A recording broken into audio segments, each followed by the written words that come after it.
जी doctor साहब बताइए। जी उन्हें होश आ गया है। ओके शुक्र, थैंक यू। अच्छा हम उनसे मिल सकते हैं अभी? जी ज़रूर, बस कुछ ही देर में उन्हें वार्ड में शिफ्ट कर देंगे, लेकिन आज रात उन्हें हॉस्पिटल में अंदर ऑब्जर्वेशन रखा जाएगा। क्यों? देखिए उन्हें जो शौक लगा है उसके मनफी असरात भी हो सकते हैं, इसीलिए हमने कुछ टेस्ट करवाए। उसकी रिपोर्ट्स आने के बाद ही हम कुछ कह सकते हैं। ठीक है, थैंक यू डॉक्टर साहब।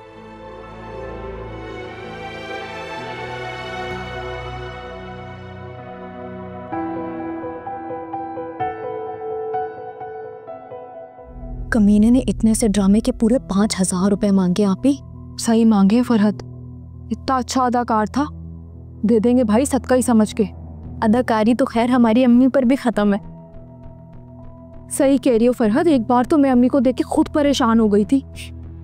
मुझे लगा कि वाकई अम्मी को कुछ हो गया, लेकिन अब तो हमारे रोने धोने के दिन गए भाई। अब तो मौजे ही मौजे हैं। जल्दी जल्दी करो, तुम लोग सामान पैक करो, और हम बाहर खड़ा हुआ वेट कर रहे हैं। मैं उसको जाकर देखती हूँ। हाँ हाँ जल्दी करो, चलो। लिदा तुम बिल्कुल परेशान मत हो, मैं हूं ना तुम्हारे साथ। श्वेता हम सब तुम्हारे साथ हैं, तुम परेशान मत हो प्लीज। साकिब मेरे में तो मजीद हिम्मत नहीं है यहाँ रुकने की। देखिए शामी भी डिस्टर्ब हो रहा है, हम लोग घर चलते हैं। वैसे भी सारे डॉक्टर्स एंड नर्सेज यहाँ पे हैं पेशेंट का ख्याल रखने के लिए। भाई भाभी ठीक कह रही हैं, आप ऐसा करें कि उन्हें और शामी को लेकर घर चले जाएं। श्वेता का ख्याल मैं रखूंगी, उसे अकेला नहीं छोड़ूंगी। मैं अकेली नहीं है, वो सारे डॉक्टर्स और नर्सेज हैं यहाँ, इसीलिए मजमा लगाने की कोई ज़रूरत नहीं है। भाई मैं इसका ख्याल रखूंगी, आप चले जाएं घर। ठीक है, तुम रह लो, कर लो अपनी ज़िद पूरी। साकिब सुबह आ जाएंगे। साकिब आप ऑफिस में थक गए होंगे, अब यहाँ रुकेंगे तो बीमार हो जाएंगे। चलें घर, रेस्ट करें थोड़ा सा। ठीक है रानी, फिर हम चलते हैं। रिदा तुम अपना ख्याल रखना, ठीक है? चलो मम्मी। अल्लाह हाफिज़। परेशान नहीं हो, अच्छा मैं यही।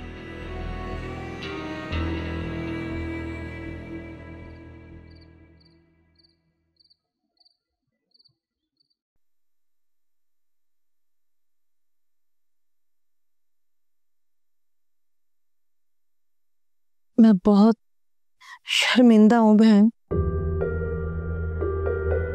मैं कभी भी यहाँ ना आती अगर अरुण बेटा जिद ना करता।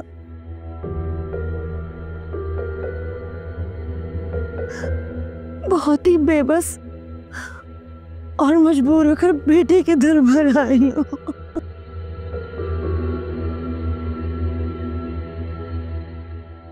जवान बेटी का साथ और अपने किसी मर्द के बगैर ये माशरा औरत को निकल जाने के लिए तैयार बैठा होता है।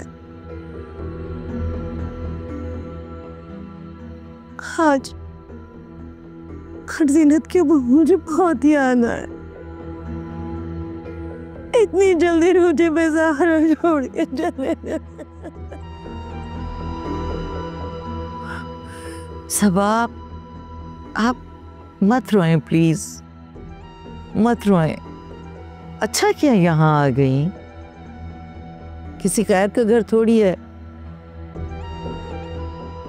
बहन है आप मेरी, और बहनों का बड़ा हक होता है। आप जितने दिन चाहें, जब तक चाहें रहें यहाँ पर, बिल्कुल परेशान ना हो।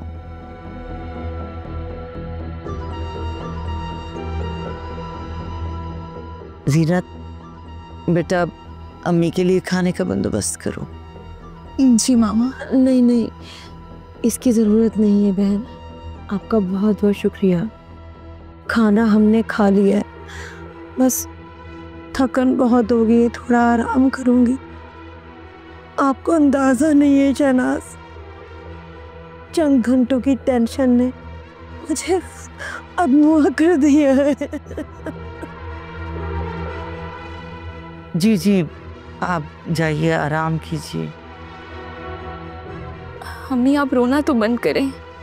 आप इस तरह रो रही हैं कि मुझे भी रोना आ रहा है। आप क्यों परेशान होती हैं? आप अपने बेटे के घर पर हैं।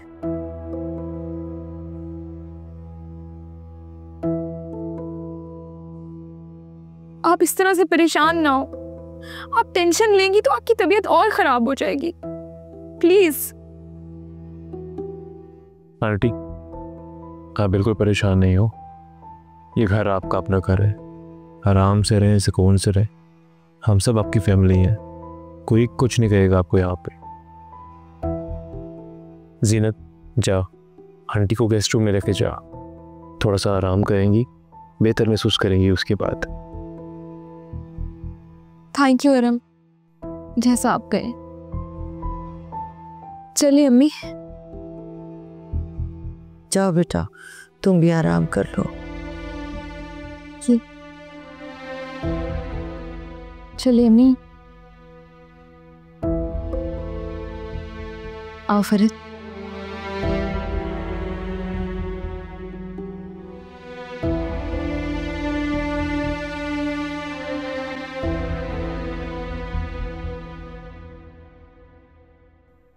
कितनी कॉलें की मैंने तुम्हें अरहम, तुम फोन ही नहीं उठा रहे थे।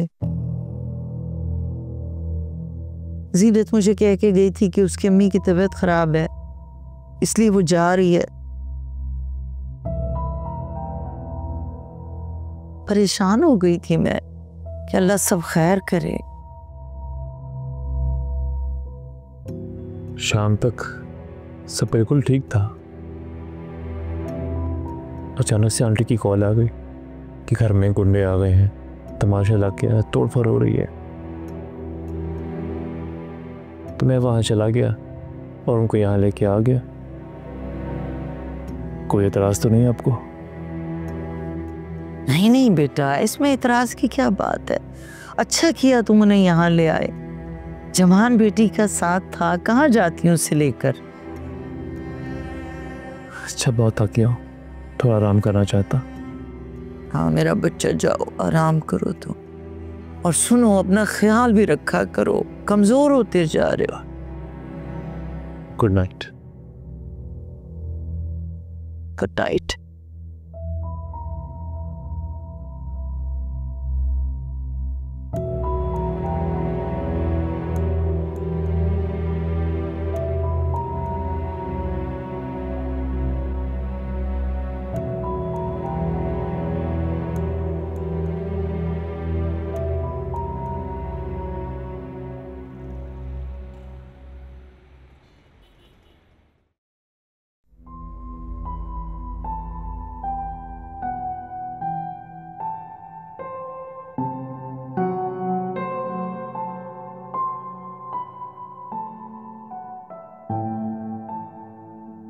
अगर रिदा को कुछ हुआ ना तो मैं आपको कभी माफ नहीं करूंगी अरम भाई।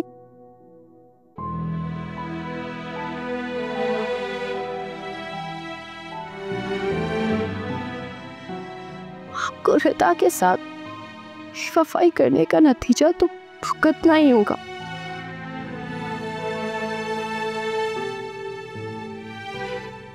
किस कदर आसानी से रिदा को भुलाकर आप नई नवेली दुल्हन के साथ एंजॉय कर रहे थे।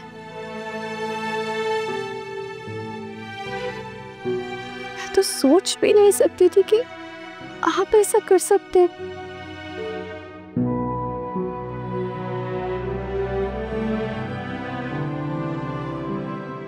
अफसोस अरुण भाई, अफसोस।